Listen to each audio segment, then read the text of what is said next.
Hi, in this video, we are going to see how to find derivative of cosine hyperbolic x. Already we know the function defined by cosine hyperbolic x, that is cosine hx is equal to 1 half times e to the power x positive e to the power negative x. Here, I'm going to find derivative on both sides with respect to x.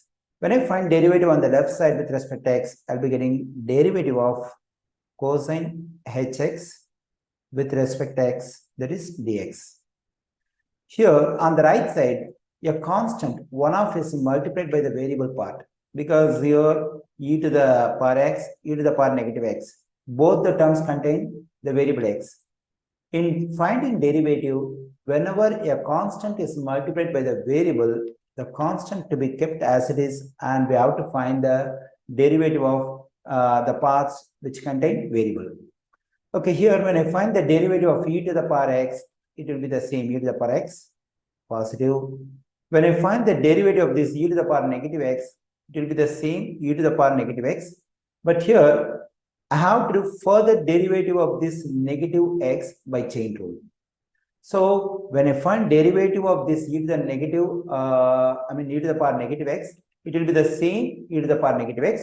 By chain rule, I have to do further derivative of this exponent negative x.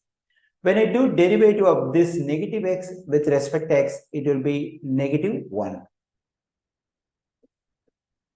Okay, 1 half times e to the power x, positive times negative will become negative. 1 times e to the power negative x will be e to the power negative x. We know this is defined by sine hyperbolic x. Sine hyperbolic x.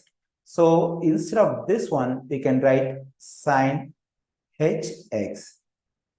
So the derivative of cosine hx is sine hx. That is, the derivative of cosine hyperbolic x is equal to sine hyperbolic x. Thank you.